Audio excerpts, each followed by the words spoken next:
we move on to our end of the year NBA award predictions. That's right. So, Woohoo. Jurg, I'm going to let you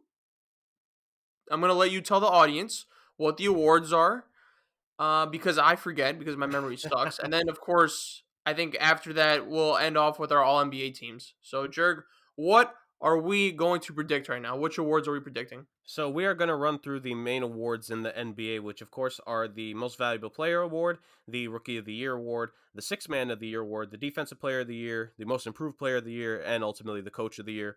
The six basic awards. There are a few others here and there, but we're not going to focus too much on those because that's like you could give like a good amount of executive of the year. We're not going to get into that detail. It's slicing hairs, and technically coach could be too, but that we could see like more clearly on the court due to record.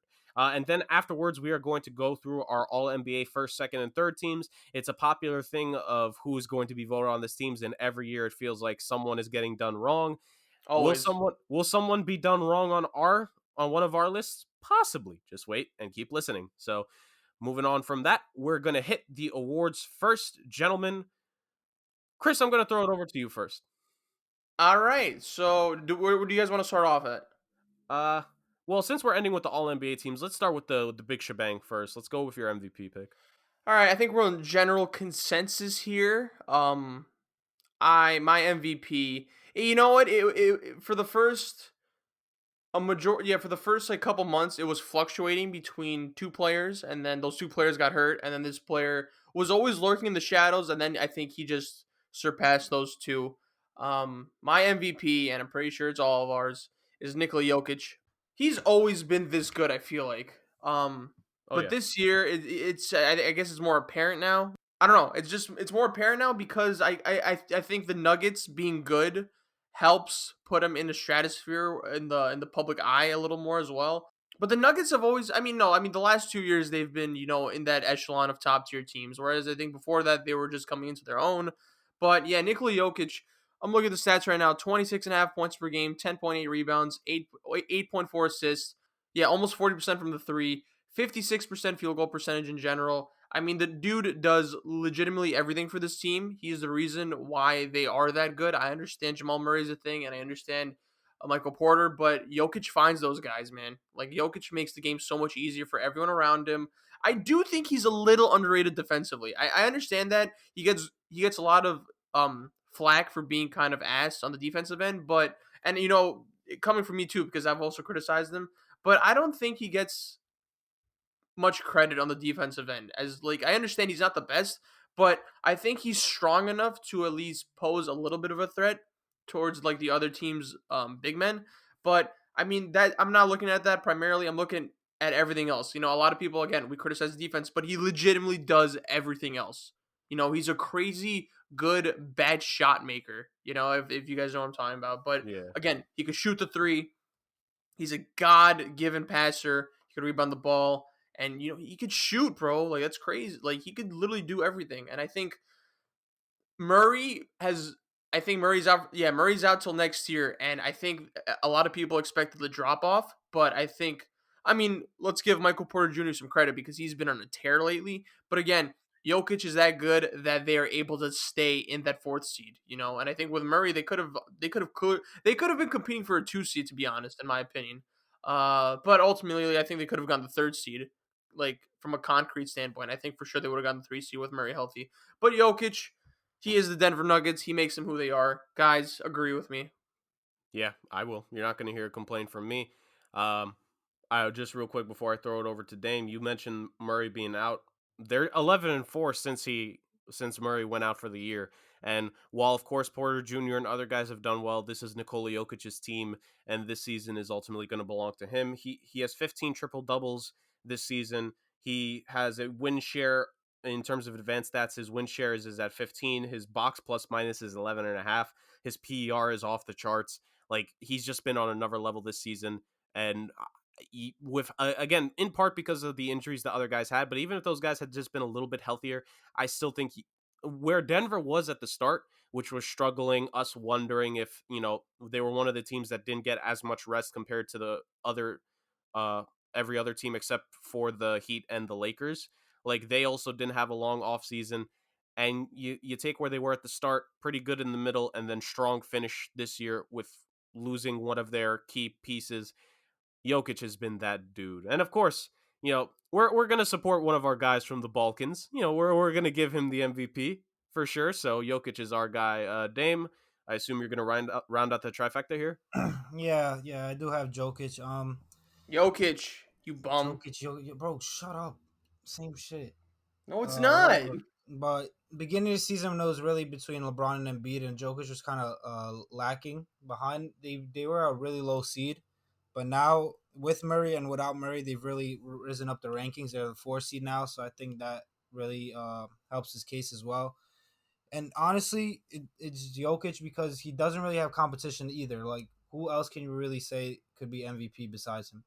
I get the Chris Paul argument, but like they've dropped out the 1st seed. They're a game and a half back. They're probably not going to get it. Yeah. And Jokic almost is averaging a triple double now too. So, and without Murray, he's really helped his case as well. So yeah, I don't. Jokic is MVP. I don't see anyone really close to that. Right. Right. And to your point, Dame, like the thing with that is also a lot of the guys that you could try to argue their team doesn't have the record. So even if the stats are close, the team's success, especially where they were at one point, is not there. Like teams like Portland, like they fell off a little bit. They were the 4th seed earlier, if A I'm not little. mistaken. Yeah, but you know what I mean. Like they were the 4th seed, then they fell. They're close to the play-in. They still need like what 1 or 2 more wins to clinch it over the Lakers to avoid the play-in. So with what Jokic has done from what the 11th seed, 10 games into the season or so, 15 games in to the 4th seed, phenomenal. Moving on to Rookie of the Year, I'm gonna go first. I'm gonna go really fast. To me, Rookie of the Year, it's an award just based off of whatever you want to prefer in any given year. It's probably the award that most like. It's not based off of win-loss record, but even still, if a rookie exceeded expectations and helped the team exceed expectations, then they have a strong case. I'm saying this all just to filibuster. LaMelo Ball is my Rookie of the Year. I don't Hmm. care that he missed however many games. When he was on the court, when he got eased in at the start, he was still playing well. He eventually started, earned that role, got some triple doubles, or even if it's just one, like had triple double type numbers in quite a few games. And Charlotte, if they don't have him for the entire year, they're not this good. So I'm giving LaMelo my Rookie of the Year. Again, I don't care if he missed however many games. Like, that doesn't matter to me. Joel Embiid had a legitimate shot at Rookie of the Year. He only played, 33 games his rookie season? Like, come on now. So, LaMelo, if you play more than half, you're eligible for Rookie of the Year. And LaMelo's just been on a different level. Chris, I'm going to start off with you. You were higher on Charlotte than the rest of us, and they're a playing team. You giving LaMelo Rookie of the Year? Absolutely. Again, I'm with you, Jurg. I don't care how many games he's missed. LaMelo Ball, I think, has had the biggest impact on his team. Look, they're in the play-in. I think they clinched the play-in spot. I think if LaMelo was healthy, I think they are in competition to clinch an actual playoff spot.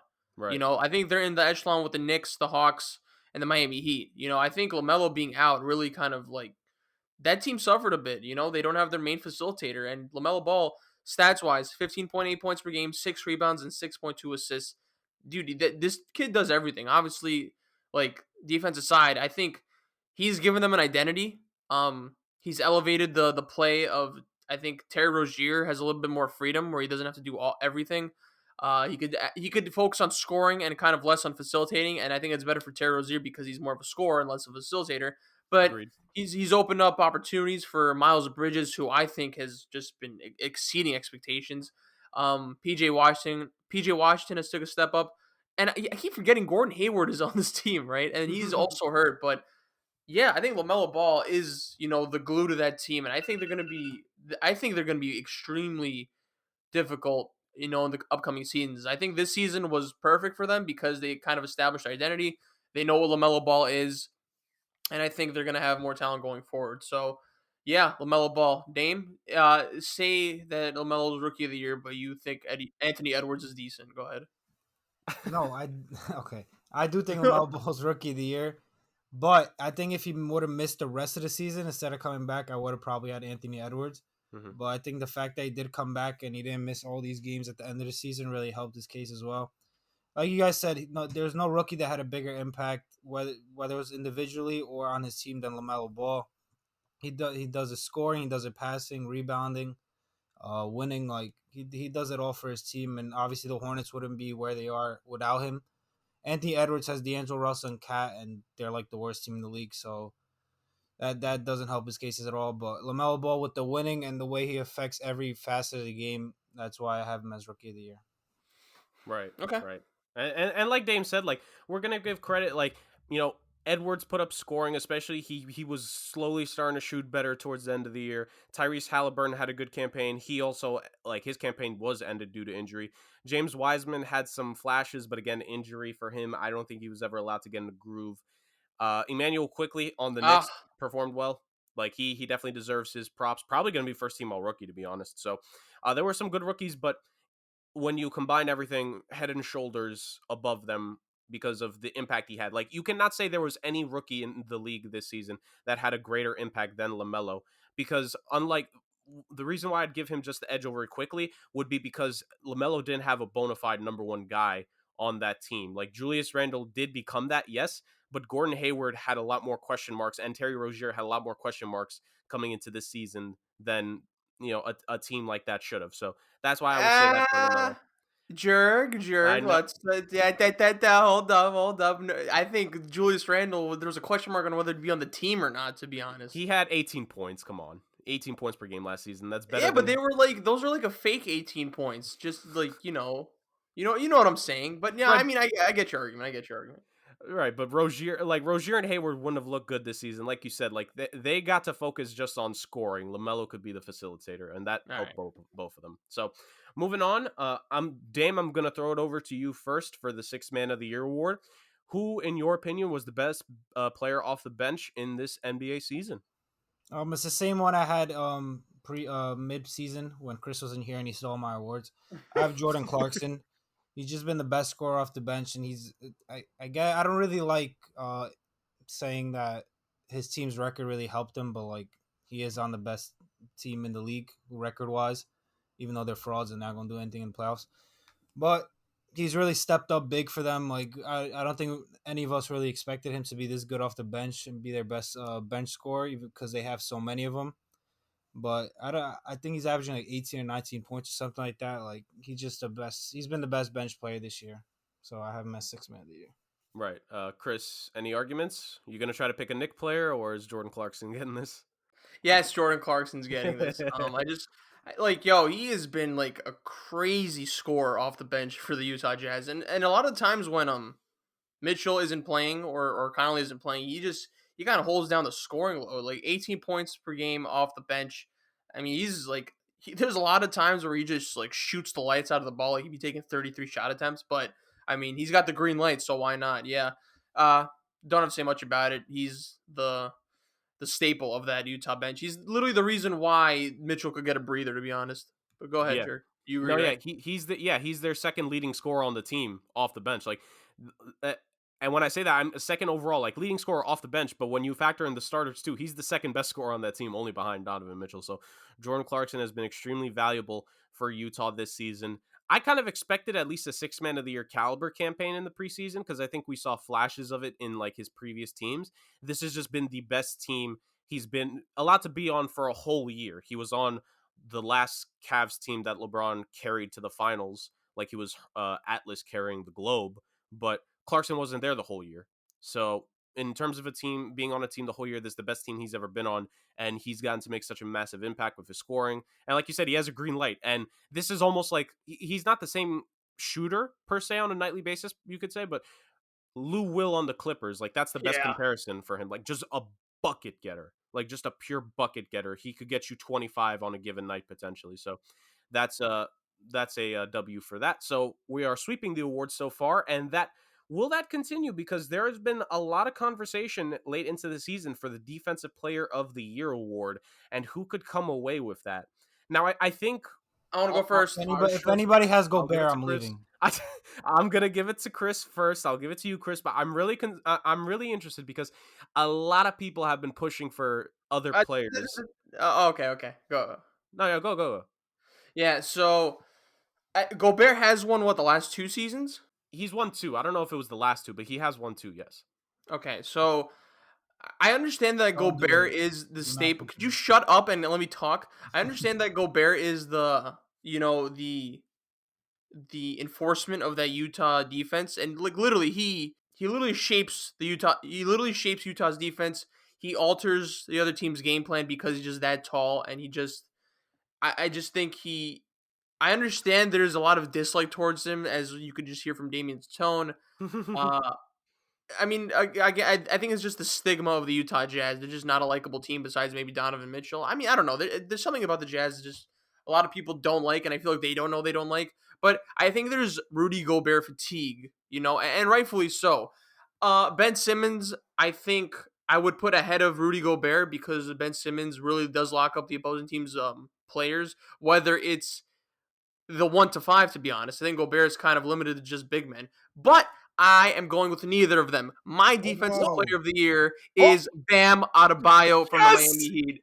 Bam yes. Adebayo deserves defensive player of the year. And you know what? It's going to get me tight because he's not going to get it. And I don't know why, because I've seen some analyst dudes not even putting him on the first team All NBA defense. Oh, And that's I don't gonna get me understand heated. that. I wish I screenshotted, but there was a picture of opposing teams' key players' field goal percentage when Bam guards them, and they're all below, I think, 35% or 37%. Like Yes, I've sir. seen Julius Randle, love him to death, especially like taking my New York Knicks to the playoffs. There's a reason why the Knicks struggle against the Miami Heat, and it's because Bam Adebayo locks down Julius Randle, and because Julius Randle struggles to catch a groove on his offense, the whole team kind of doesn't know what to do. So that's just an example. I seen him shut down Kyrie against the Nets. He does it to every player. And I get it, like Ben Simmons does guard 1 to 5, but I think so does Bam. The difference is I think Bam could guard the 5. I think he could guard big men better. He could guard big men. Simmons, I think you could put a body on big men, but I think Bam could literally just shut down big men. And I think that's where the difference is. I mean, again, not taking away anything from Simmons, but I think just Bam does a lot more in defense. I'm so Jerk. happy. I'm so happy. Oh my god. So with my heart, I love the pick and I agree with the pick because and in all seriousness, so moving on from my Heat fandom, like in all seriousness, Bam legitimately is one of the few guys in the league today that can guard the 1 through 5. Like you can switch him out onto opposing guards. And I'm not talking about, relatively like Jordan Clarkson is talented, right?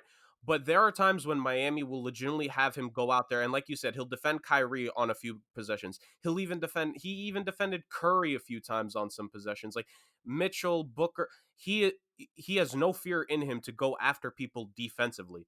And that is one of the reasons why he's so talented. Like you said, I really believe that he's going to get screwed over and he's not going to be given an all NBA defensive first team. Even though, as I alluded to earlier, well, actually, no, I think I said it before the show, but with the all NBA teams, you can play around with the forwards and centers. It's not as strict as it used to be at these spots, right? There are guard forwards, forward centers. We're probably going to get like guard slash centers soon. And that's essentially what Jokic is, it feels like at times. So you can put him on the defensive first team next to Simmons and Gobert, and you're not going to hear any gripes because you can't name a third big that's been better than him defensively this season. Now, with that being said, I know the media is not going to do it. And uh, I said I'd curse last week. Well, I'm cursing now. Fucking bullshit. The fact that they probably won't because he is that good defensively. So I love the pick. Like I said, I'm gonna go with Ben Simmons for my defensive player of the year. He's the one that's received the. I'm not gonna say hype because people are really trying to push Gobert in the media, but I think Simmons has consistently been that guy this season that they've paid attention to. I think him being on one of the best teams, I think the best team in the Eastern Conference in terms of record at this point helps. And he has legitimately been good. Like you said, like both of them can guard 1 through 5. They're two of the few that can. And they do put Simmons on the best player on the other team on a consistent basis.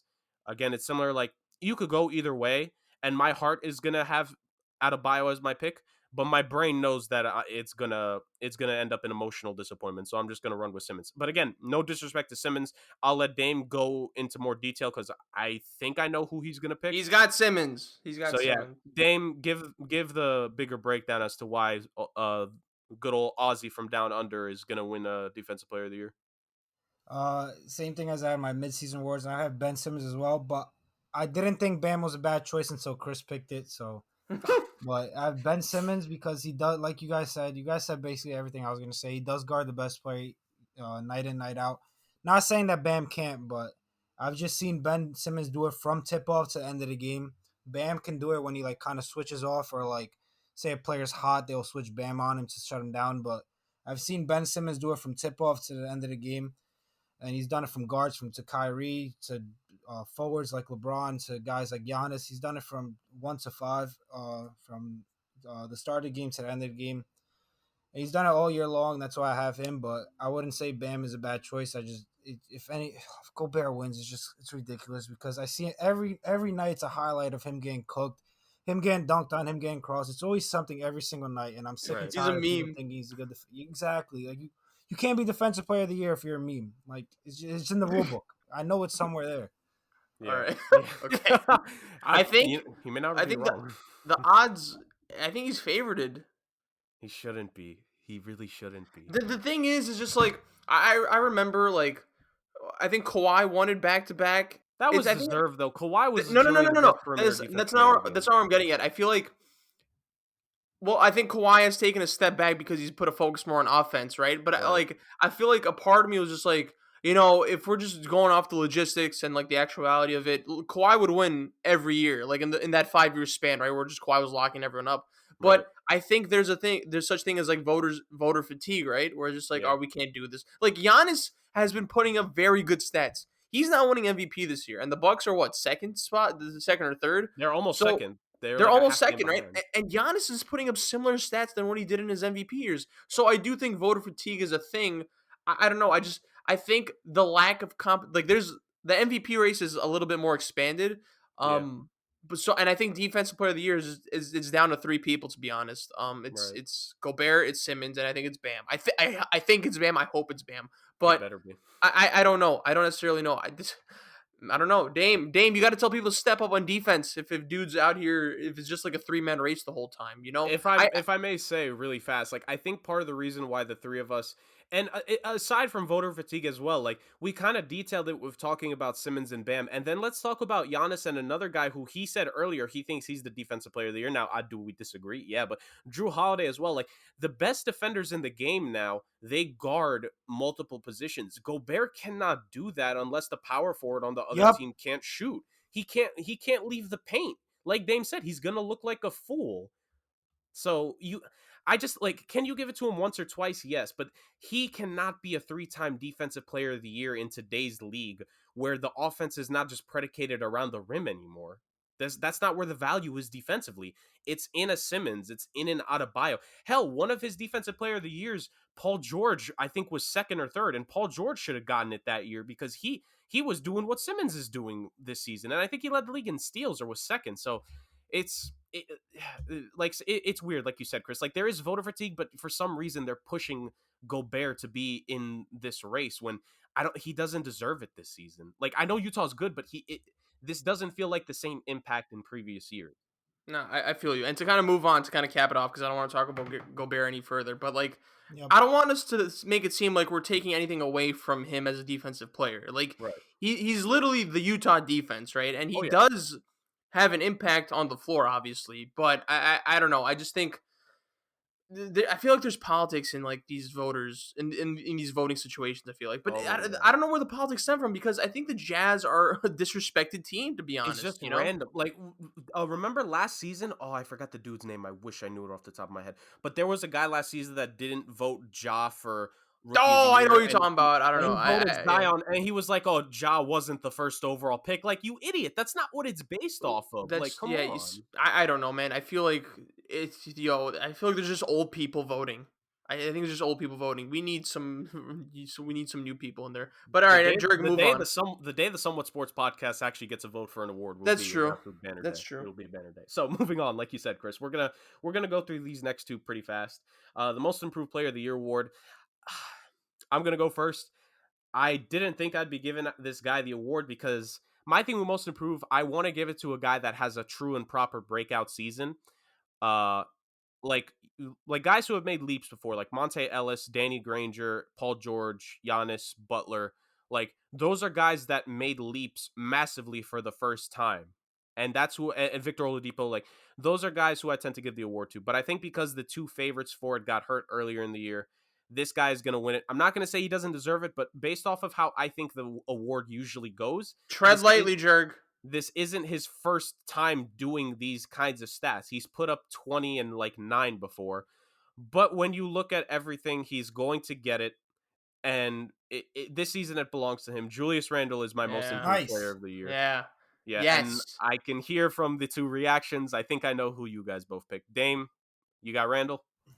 Yep, just quickly, just Randle. No one's taking bigger steps than he has. Like, usually it's players that are bums and they kind of turn to role players, but he's kind of turned into someone who a lot of Knicks fans didn't want on the team last year and want him gone. It's an absolute superstar, leading the Knicks to first playoff appearance in years. He was an all-star this year. Assists, points, rebounds, shooting. He's done everything for them. Mm-hmm. Chris? Yeah. A superstar that Damien does not want to re-sign, if you guys follow him on Twitter. Oh, and conversation for another time. Okay, no. See, I'll just be dragging what I say. Like, you don't get it. There's no context behind what you have to say. All right, anyway, so I'm going Julius Randle here. Jurg, like you, I'm usually a fan of someone getting this award that is kind of relatively like 2 or 3 years into their career. Randle has, I think, kind of flipped the script when it comes to just being qualified for this award, because Randle's been in the league since 2014, and he's made the leap at age 26. That's pretty new. I feel like that's relatively late for a lot of dudes to kind of be improved in their game. But Randle, again, I was on the anti-Randle train last year. Just empty stats, poor body language, spinning into turnovers, and then he has turned into New York's god. New York, the most relevant player in New York. Yep, ahead of KD, ahead of Kyrie, ahead of James Harden. So that's just the truth. That is just the truth. It's not even biased, but Randle. I actually don't think you're that wrong when you say that. For this season, I don't think you're wrong. No one gives a shit about the Nets, bro. No, literally, no one. But I get it. Everyone knows those three guys are great, but no one's talking about them. You know why? Because no one cares about the Nets, and you know what? No one will ever care about the Nets. Randle, 24 points per game, 10 rebounds per game, 6 assists per game, 41.5% from 3-point land. Come on now, he is taking the Knicks. He has taken the Knicks, who were projected to be a lottery team, into. They're tied for 4th right now. Again, standings are going to change tonight because certain games will be played, for competing for home court advantage in the playoffs. Unheard of. No one thought it was going to happen. I certainly didn't. He's become the franchise player in New York basketball. That includes every New York team. So, yeah, Julius Randle. All right, and moving on from that, Chris, I'm going to throw it over to you first for the final award here, the Coach of the Year award. Another one of these awards where it kind of depends. What are you going to look at? Are you going to look at just exceeding expectations, or maybe the guy, it's a decent record, but he got the best out of his players, and I don't want to say exceeded, but maybe a little overachieving. Like, it's different ways you could grade the award. It doesn't go to the best coach every single year, because Pop would be more than a 3-time winner. Eric Spoelstra would have won one already. Like, various little things here and there. So, Chris, I'm throwing it over to you. Who is your Coach of the Year in 2021 for the NBA? So, before I give my Coach of the Year, I'm going to give a little bit of shout out. So, I think Quinn Snyder has done a really good job with the Jazz, and I think they have kind of altered their offense, and it's kind of become like more 3-point shooting, while still maintaining their core aspects that has made them successful in the last couple of years. But I think he's sprinkled it a little bit enough to make them more of a dynamic offensive team. They have Bogdanovich this year, so I think that helps going to the playoffs. But I think catching the 1 seed in the West, where I always have the Jazz as like a 4 or 5th seed, to be honest, in that conference, I gotta give him credit, man. And I know LeBron being hurt and Jamal Murray being hurt, and there's like a bunch of factors that came into it, but they've maintained that 1st seed, to be honest. And it's with the Clippers behind them, and it's with the Suns, who have clearly exceeded expectations right behind them, and to the end they have maintained the 1st seed. Like, since the beginning of the season till now, that's pretty extraordinary trait. I want to give a shout out to Monty Williams, because the Suns have been a laughingstock. And then he came in, and little by little, they've become more relevant. And then there was the bubble performance. I had them as like an 8th seed. I think Damien had them as an 8th or 7th seed as well. Jurg, I think you're the only one that had them higher. I don't necessarily know if that was, true belief. that's kind of just like, you know what, but you had a little bit more faith. I'll just say that. So props to you, you got that right. But they're the second seed, and I had no idea they would be this good. So I want to give Monty Williams credit. I think the reason why I'm not giving it to Monty Williams is because I think Chris Paul has as much of influence on the team as Monty Williams does, because I think Chris Paul is an on the court coach, and I think Chris Paul has more of an influence on guys like Devin Booker and DeAndre Ayton than Monty Williams does. I'm not saying Monty Williams I think he's a good coach, right? But I think with the addition of Chris Paul, as someone as intelligent as Chris Paul and as someone as good as him, he makes a lot of people look better. That's including the coaches. Now, my coach of the year, it's not biased. It's just the straight, cold facts. Tom Thibodeau is my coach of the year. Again, 4 reasons why I stated Julius Randle. You could moan all you want. You can complain all you want. I can't wait for Dame, because either this is because he disagrees or this is because I disagree. Okay. I don't really care if Damien disagrees. All right, but anyway. So, look, Thibodeau there was initial skepticism when he was hired as the Knicks head coach. I was one of them. But he has turned a team of, like, just B to C tier players and bumped them up into one of the best defensive teams in the NBA. And a team at nights has no offensive firepower. It's just Julius Randle, it's RJ Barrett, and then there's sometimes where they're off. And then the addition of Derrick Rose. I think Tibbs implementing the system where he accentuates the strengths of this team that's kind of limited offensively to what they're doing now. Like, that's impressive to me. And the fact that they're a playoff team, they might be the 4th seed. Bro, that's saying something, in my opinion, to be honest. I know that Tibbs is known for just having a hard on for, like, veterans, and you could see it a little bit, with Taj Gibson and Reggie Bullock and Derrick Rose. But I think with what he's doing with Obi Toppin, having a little bit more faith in him, RJ Barrett has been his guy, of course, and Emmanuel Quickly, of course, giving him some keys to kind of lead the bench. Bro, it's just things that you did not expect Thibodeau to do, he's been doing. So he's adjusted. He's turned them into a good team. I understand they've overperformed. There's no, like, denying that. But he, I think, has been such a big reason why the Knicks are relevant. So, yeah, Tibbs is my head coach of the year. Damn, I'm just going to swing it over to you. Go. Yeah, I'm just going to go. It's bad pick. It's just a bad pick. Okay. I know me and Chris both had projected the Knicks as 8 seed, as we did with the Suns. I'm pretty sure we did them as a 6. Oh. I think Wait, so. what? Yeah, preseason. Did we not predict them as an 8 seed or something like that? The Knicks? Yeah. Oh, you're talking about like a few months ago, not beginning, right? But like, yeah. And okay. I have Monty Williams as my coach of the year. Let me just put that out there. They're 2nd seed in the West. For a little while they were the number 1 seed. They still might get the 1 seed, but it's most likely they're going to get the 2 seed. They're 48 and 21. Meanwhile, the Knicks are 38 and 31. It's a 10-game difference right there. Like, it's not a little couple games that are the difference. And the Suns are in the West. They have a much harder schedule than the Knicks. And I get it. The Knicks weren't supposed to be good, but neither were the Suns. No one expected it. Besides Jurg, gave him credit. Stop trying to make up stuff to not give him credit. Give him credit. He was right about the Suns. Who's making stuff up? I gave Jurg credit. Yo, enough. Just go ahead. Just go. Enough with you. This is no one expected the Suns to be this high, especially not the 2 seed, fighting for the 1 seed. I know a lot of credit goes to Chris Paul because he's just such a great leader on and off the floor for everybody in that organization.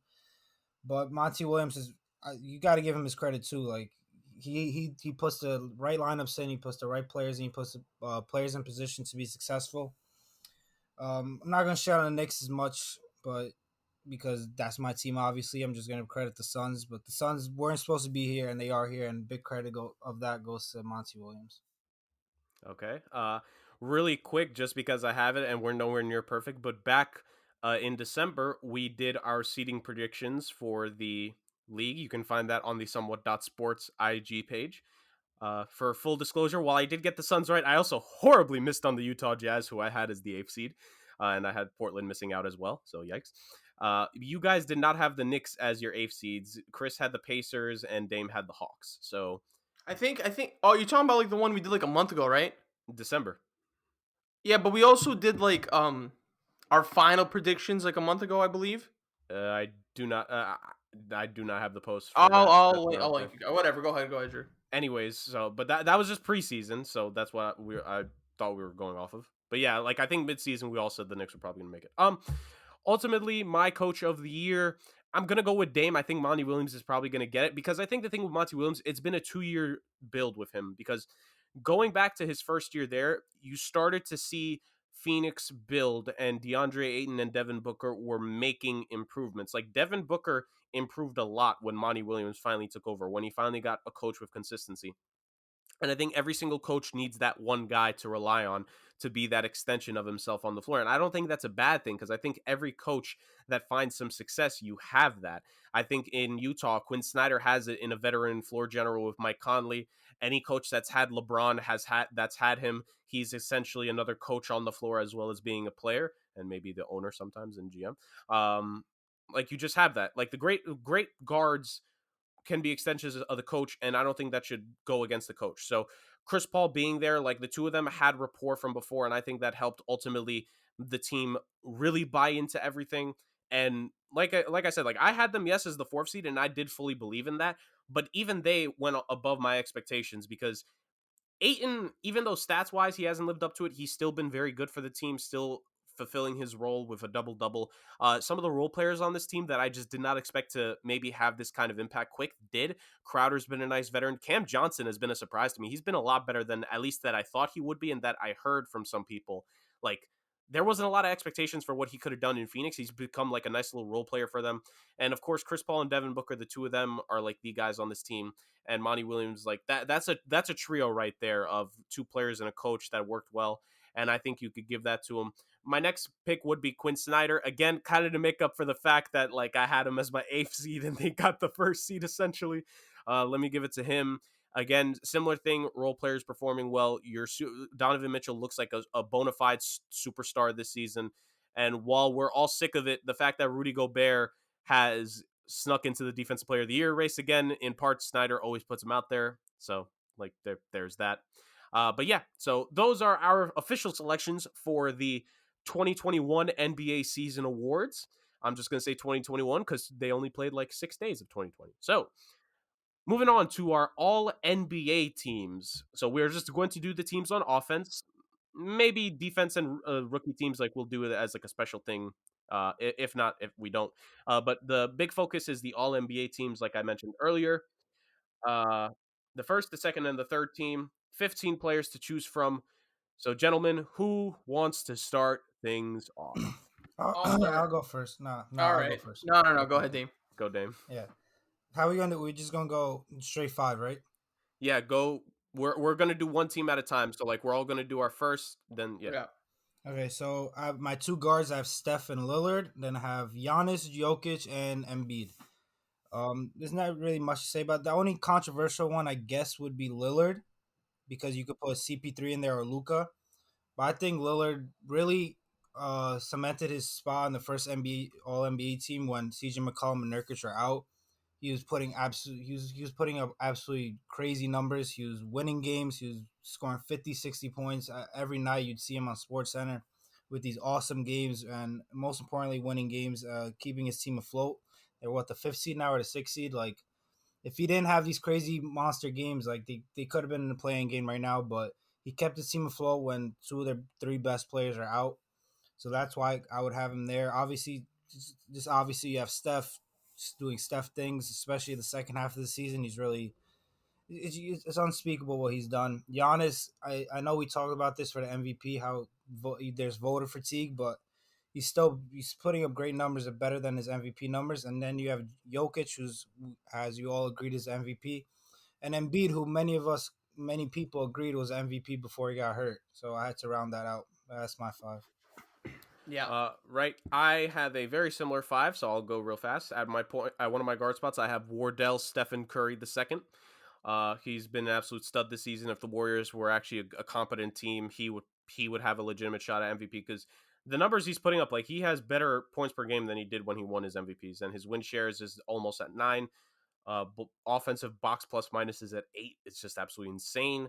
So he's been great. I have Luka instead of Dame just because I think Luka took a lot of flack early in the season. I think a little bit unwarranted. Like he didn't ask for anything in terms of expectations. And at least for me, like I had them as the 6th seed, and they're most likely going to finish as the 6th seed out of the play-in tournament. So, or the fifth, 6th seed, they're somewhere around there along with Portland. So Luka with KP and how much time he missed with certain guys not performing how they should have. Josh Richardson, I think, disappointed. Rick Carlisle had to really do some work with that lineup.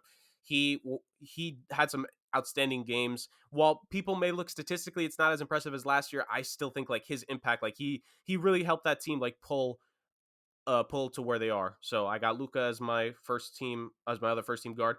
And then same as you, Dame, Giannis, Jokic, Joel. Of course, Jokic is the MVP for all of us. We're putting him there. Joel Embiid, again, I don't care if he's missed 15, 20 games. He was an MVP candidate throughout dang near the entire year when he's healthy, and he's going to be there. And Giannis, Chris, I'll let you go into more detail with it, but he's just been great, similar to his MVP. Don't hold last year against him. That's not how this works. He's been absolutely phenomenal this season, especially because like the Bucks could steal the number 2 seed away from the Nets. So still time. So Chris, your 5. Yeah, my 5 is exactly the same as Jurg's. I have Steph, Luka, Giannis, Embiid, and Jokic. Jokic and Embiid are perennial MVP candidates. Giannis, I feel like, is in the top 5 category for that. Giannis is Giannis. Like, again, Bucks are competing for the 2 seed.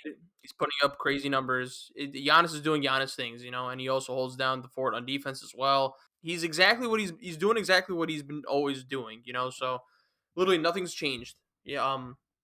Again, just voter fatigue on that end. Luka, I think this is an anti-Mavericks podcast, but they are the 6th seed. I think primarily they're going to be the 5th seed because I think they have an easy schedule to kind of cap off the year. Luka's putting up like some crazy ass numbers, of course. I think 20. Oh, I got him right here. 28, 8 and 8. 28, 8 and 8.6, which that's absurd. And this is a team that we had low expectations for, to be honest. And then you got to give props to him because he's the anchor and he makes them relevant.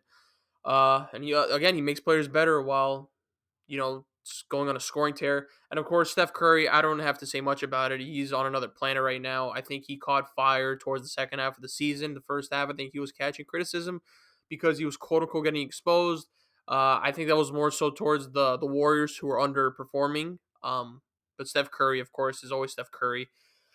And he's literally, without him, they're probably the worst team in the NBA, in my opinion. Oh, yeah. So Steph Curry, I don't need to say much about Steph Curry. Everyone knows Steph Curry. I'll talk about him when he's wearing the Knicks uniform eventually, but yeah. Second team? Yeah, second team. Go, Chris. Go with your second team. No, let's start. Jurg, you start off with this. I'll cap off.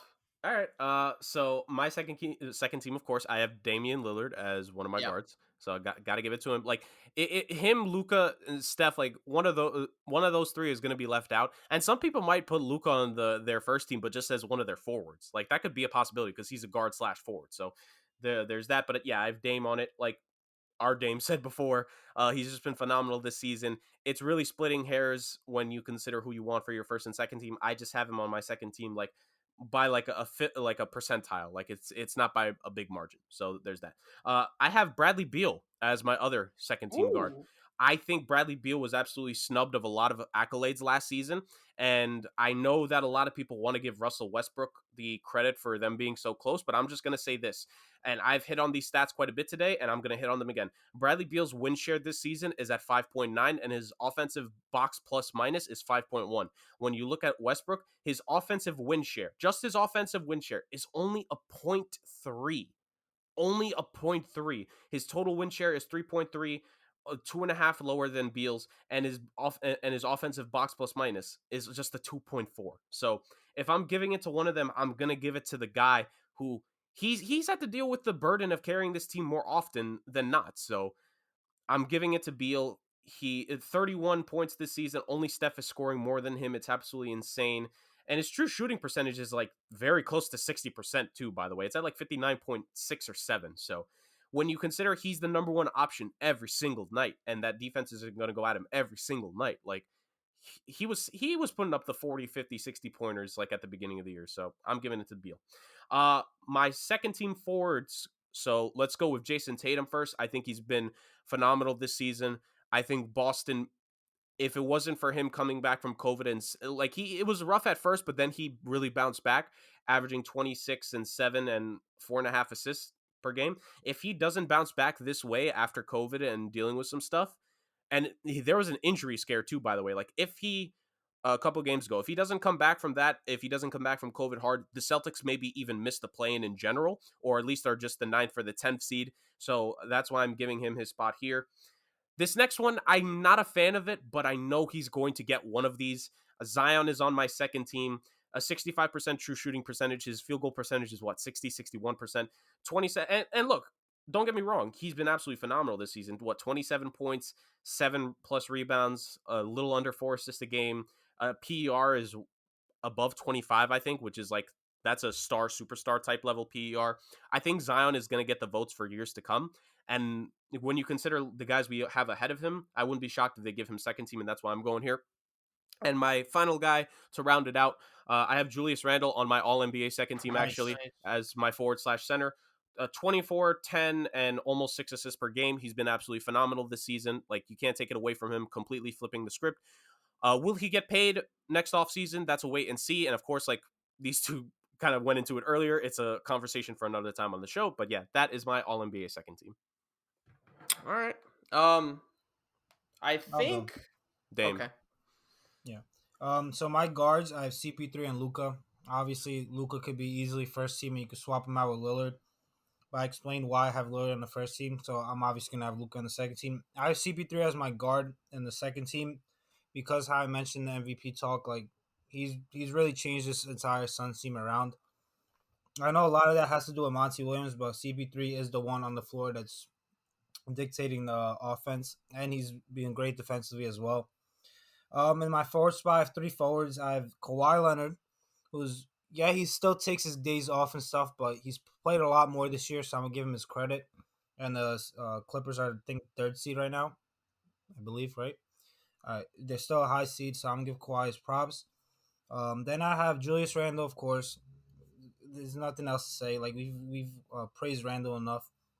And then lastly, this is kind of controversial, but I'm gonna go LeBron James. It was between him and KD, but they've both been hurt. But I'm going to go with LeBron James because before he got hurt, the Lakers were the 2nd seed in the West. He was leading the MVP race. And I know he got hurt and he's missed a lot of games, but you've seen the impact that he's had on the team because of how far they've fallen. So that's why I have him on my second team, rounding out the 5. Yeah. So I think I have the same list as Damian, except for like one. So I have Chris Paul and Damian Lillard as my backcourt. Mm-hmm. I think Chris Paul, of course, is, I don't need to say much about him other than the fact that he's made the Phoenix Suns a top tier team. Damian Lillard, of course. Damian Lillard, in my opinion, is the 2nd best point guard in the NBA. I think the Blazers, I'm very bullish on them as a team in general, but you can never deny what Damian Lillard brings to the table and just what he brings to the NBA in general. I feel like he's just like Damian Lillard. Like everyone knows, he's one of the best point guards in the NBA, but I feel like he's always slept on for some reason. I also have Kawhi Leonard. Yeah, again, like Damian said, he takes his games off, but Kawhi he is one of those guys that will like be consistent throughout his career. I feel like. Like I'm looking at the stats right now: 25 points per game, 6 rebounds, and 5 assists. That 5 assist aspect is really important because I think he's taking leaps as a playmaker. 39.6% from 3 and 51.2% field goal percentage, Jurg. As a primary, like Kawhi, I feel like him and KD, the fact that they shoot above 50% or like 47% and above as a non-drive-in type of player, like a Ben Simmons type, the fact that you do that primarily through jump shots, I think is extremely impressive. And I don't think people understand how difficult it is to have a field goal percentage that high where you're just shooting jump shots or where you're mainly shooting jump shots. Like, that's impressive to me. So Kawhi Leonard, of course. I also have Julius Randle. I've sucked him off enough. You already know my reasons. And I also have LeBron James to cap off my second team, All NBA, because again, before LeBron got hurt, he was in the MVP discussions. LeBron is LeBron. I mean, everyone knows who LeBron is. We don't need to discuss it ad nauseum. If you don't know, then I don't know what else to tell you. I think if you don't have LeBron on like your second or third teams, All NBA teams, then it's just a matter of just you're either anti-LeBron or you like LeBron. And I think if you don't have him on a second NBA team or a third All NBA team, then you just don't like him at all. And I think that comes from a place of spite as opposed to just facts and logistics. So to cap off, I have the same team as Damian. Besides, he has Luka. I have Damian Lillard, but I had Luka in my first. So I'm going to go to my third All NBA team to start off. I'm going to start off with James Harden. James Harden, the reason why he could have been second team All NBA, I think I could speak for both of us, but or even first to be honest. But I think the last portion of the season he did get hurt and he hasn't been playing a lot. But he has been, and you know what? I'm not gonna forget the first portion of the season where he bitched out of the Rockets and he forced a trade. He literally risked lives just because he wanted out, and that was his way out to get to the Brooklyn Nets. So I'm gonna take that into account. Yeah, but when he was playing with the Nets, this dude was just unstoppable, and he, I think, made the Nets go from like, okay, they can compete for a title contender to a legitimate favorite. I think once they got Harden, you understood how good the Nets were with that three-headed monster. So Harden was facilitating, he was scoring, he was rebounding, he was doing everything exactly what James Harden usually does. Um, Second in the backcourt, I had to go Kyrie Irving. Kyrie Irving has actually had a very under the radar, really good season in my opinion. 27 points per game, 4.8 rebounds per game, 6.2 assists per game, 50% field goal percentage. Yeah, again, we all have our gripes with Kyrie, but I got to give him credit because he has played a lot of games in which, Harden and KD don't play, and he's kind of like taking on the load a little bit while those other two have rested. Yeah, that's right, rested. So Kyrie Irving, I will give him his flowers. And then for my front court, I'm going with Jason Tatum. Jason Tatum, like Jurg said, questionable first. I mean, to his standards, he was still playing well, but then, of course, with COVID and him just kind of like a momentum stopper in the way he plays, he picked it up more than anyone in the second half of the season. He was just dropping. He was having 60-point games and 50-point games. Tatum was being Tatum, and I think he literally brought the Celtics back. I think if he wasn't playing like Dirk said, they would have not. I don't know if they would have. I think they would have competed for the play-in, maybe, who knows? But it would have been questionable or either doubtful. And then I have KD as my other piece of the front court. KD has just always been good. The only reason why he designed higher is that he's not going to play more than 30 games. But when he does play, it's like he's never missed them. He's just that good. I don't need to say much about KD. My stance on LeBron is similar to my stance on KD. I don't like him, but he is a God-given talent, and he's the best scorer in the NBA. And to cap it off, I'm going to go Zion Williamson. Zion Williamson has had a beast season. And this dude, like, look, I'm team RJ Barrett all the way, but like Zion Williamson is like legitimately unstoppable, man. Like teams have to they have to game plan their defense around this dude, and even then, like it's so hard to stop him, man. Like he's unguardable. He's like Shaq, but in power forward form. So he is just like this dark hole on the basketball court, And I think in a league where it's primarily jump shots and a high octane offense, this dude, I think, with his strength and his just ability to finish, he is that guy that like no matter what, you can't stop him. And like he's the dark hole of a 3-point shooting league. I feel like that's a good quote right there. Should I put that in a t-shirt, Jer? No. No. All right. But yeah, and also I think Pelicans underachieving as well, to be honest. So yeah, I don't know. He's the reason why I think they had a shot to make the play. I think he's the reason why the Pelicans were touted out to be one of the best up and coming teams in the NBA, but of course they underperformed. He's also the reason why they created the play-in tournament to begin with. That is true. Yeah, that is so true. Yeah. Dame, go ahead, cap it off, buddy. Oh no, wait, but we got Jurg after this. Go ahead. Yeah, so Chris copied me on my second team, and he kind of copied me on my third team as well. I have James Harden as well as my first guard. Like Chris mentioned, before the injury, he could have arguably been first team, but the injury did happen. And we know he's how great he is because when he did play, how amazing they did look. He was averaging a double-double every night. He was probably going to lead the league in assists if he stayed healthy. The only difference I have with mine and Chris's is that I have Russell Westbrook instead of Kyrie Irving. I get Kyrie. I'm going to give Kyrie his props. Like, he's been great. But this tear that Russell Westbrook has been on the second half of the season, you can't ignore that, and I'm sure voters won't either. Like, they're going to give him his props because a lot of people feel like Russell Westbrook is disrespected, and I do feel that way as well. So I'm going to give him his third All-NBA team spot. because averaging a triple double 4 out of 5 seasons, especially this year with the way he's done it, especially in the games that Bradley Beal has missed, like it's really impressive.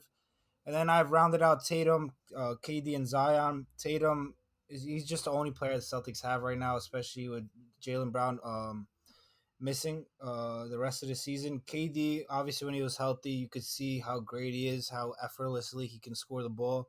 He doesn't even need to get the rust off. You see with his first game back from injury how easy the game comes to him, and of course Zion Williamson has been an absolute force for the Pelicans.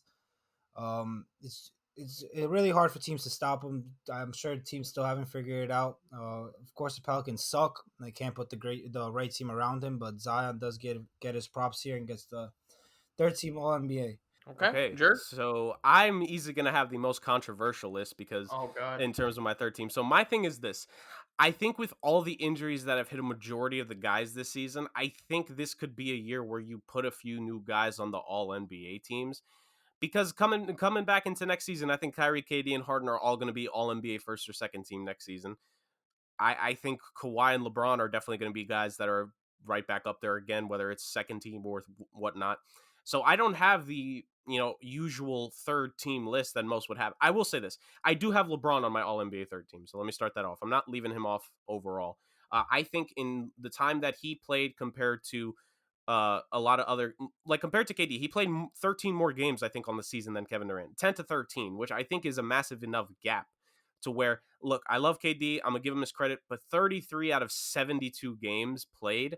I know a lot of it was rest, but it's just, it's hard for me to argue it when you missed way more than half in that aspect. Because when I gave it to LaMelo, at least he came back and finished and played more than half. KD's missed more than half. So that's my reasoning there.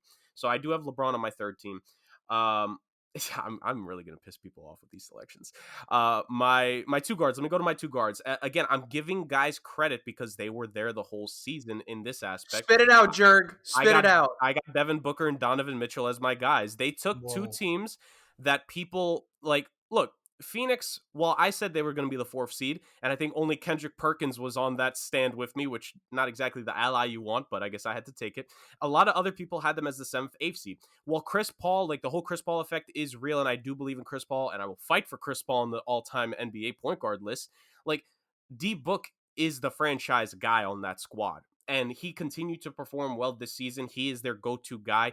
He is a big-time player, and I think again, carrying over from last season, he didn't disappoint. He continued to play steady, and he is the guy for that franchise. So I'm giving it to D Book and Donovan Mitchell again, like best player on the top team in a conference, and I think the top team in the league, if I'm not mistaken. They either they're first or second in the league in wins. Like, I don't think I can leave him off an All NBA team.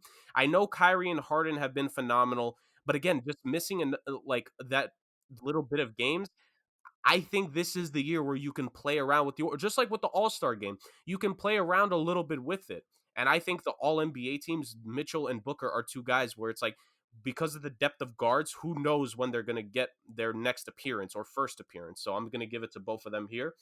My other two fours, this is where I'm really going to piss people off, but I'm doing this with a smile on my face. I got Jimmy Butler on my All NBA third team. The main reason for that is this. You can look past the stats, even though the stats are great with 21.5 points, 6.9 rebounds, and 7.2 assists. The Heat are 32 and 19 when he plays. They're 32 and 19 when he plays, which means they're 6 and 12 without him. If you transfer the win percentages over, they win 11 to 12 game. They win 5 to 6 more games if he's out there on the floor. So 5 to 6 more wins would put them past 40 wins and in the conversation for even the third seed with Milwaukee, with the Nets. Like, they're in that conversation if he's healthy the whole year. And he missed a good bit, like, just due to various ailments and little things like that. But he didn't miss over half the games, and he wasn't resting on purpose. It was in part maybe the team rested him a game or two, but he always came back. And when he came back, you could tell the team played a lot better when he was out there. He is the guy for Miami, so I'm going to give him his props. I didn't give Bam Defensive Player of the Year, so let me have one of my guys on one of these, in this. So I'm having Jimmy there. And this last one. So I said before the show, there are guys that can count to forward/center, but obviously Kawhi can't be a center. Paul George can't be a center. Certain of these guys can't be a center. But I'm giving this guy his props because he's having the quietest season ever of 20.5 points, 12 rebounds, and nearly 7 assists. I'm giving Domantas Sabonis a nod. Again, guys are getting injured. He's played absolutely well. The only reason the Indiana Pacers are semi-relevant to this point in terms of the playoff hunt is the fact that Brogdon too, but Domantas Sabonis has been good. He was close to Jokic's assist numbers up until a few weeks ago when his teammates just wanted to start missing shots. Like, he would have honestly had almost the same amount of assists as Jokic and more rebounds, just way less points, had it not been for his team around him not playing as well. But he has been a consistent force for them throughout the season, and I'm going to give him his props. Indiana doesn't tend to get a lot of those, and I think they're going to get absolutely slaughtered, whether it's the play-in or whatever. So I need to give someone their credit. I'm putting Domantas Sabonis on my All-NBA third team, and there is my completion of absolutely blowing the minds of everyone that is listening to this. May the comments hating me ensue. Yeah, so I mean, if we drop in viewership, we know why now. Thanks, Jurg. It's pretty funny that the Jazz were the 1 seed and best record in the NBA. And me and Chris had nobody on the All NBA teams. That's my thing. Like, someone needs to get on them. Come on now. If you want to say I shouldn't have put Booker, I can understand that. But don't tell me Donovan Mitchell ain't on there, man. Like, he's the best player on the best team by record. The thing is, well, I think Booker's better than Donovan Mitchell. And I think Booker's been durable throughout. Like, Mitchell's going to miss the last month. He's not playing till the playoffs. Hey, look, I don't know what's going to happen. I just know one of those two teams is going to lose to the Lakers in the playoffs in the first round. Yeah. Just words. And you know what? If they play the Lakers and the Warriors, they might both this lose. is regular season. This is regular season. Don't bring in the playoffs. If we can do that to Giannis, don't do it to these guys. Come on now. You know, I'll say this. Just no Gobert. That made me very happy. Chris Paul. I was not putting him. Come on now. Chris Paul's influence on Devin Booker. Like Donovan Mitchell doesn't have a Chris Paul. Like, this team is the Jazz have been, like, they've had the same team for a while, and Mitchell's been in the playoffs his whole career, to be honest. So I'll give him his flowers. Whatever. I mean, look, we need to differentiate a little bit. So I guess. But that's why I put Booker instead of CP3, because I feel like CP3's made the All NBA teams plenty of times. He's already going to be a Hall of Famer. Like, while I don't think number of accolades here and there, like, if you know a guy was good, he's good, but they do care about this stuff when it comes to the Hall of Fame, and we need to start giving Booker a few more accolades. And this isn't just me giving it for sympathy. Like, 25, like you said, he's played almost the entire season, 25 plus points, 4 rebounds, a little just shy under 4.5 assists. But in terms of the playmaking he does, like, he creates a lot more points than his assists per game like shows you. Like, he's helping create more points than what it is. So that's why I have to give him something there. Like, he's been held down for too long by that damn organization. And the fact that he is the number 1 scorer, helping them make it back to the playoffs for the first time. This is the big thing. For the first time since they were in the Western Conference Finals in 2010, they're back in the playoffs. Like, you got to give one of them credit, and I'm giving D-Book the credit. All right. Okay. That's fine. Who used to represent Devin Booker? Who was his agent? Oh my God! Then? Stop! Just end the show. End it. All right, guys. It has been. Thank you everyone for listening. Dame Jurg, amazing job as always. And these are fun, man. We're gonna do a lot of these going forward. Hopefully Aaron Rodgers gets traded soon so we can talk about some more stuff. And NBA playoffs are coming up, so we'll be having our predictions. And you could find our predictions, just in case you're too lazy to listen to the whole episode, on Instagram, SomeWhatSports. We have cool stuff on there. We'll put a bunch of clips. Again, if you're lazy, you could hear the main aspects of the show in literally 60-second format, or you could basically see images that summarize our predictions and thoughts on certain segments. But other than that, to all our listeners, thank you. To all of our followers on Instagram, thank you. Jurg and Dame, thank you. And yeah, everyone, till next time, peace. Deuces. Peace.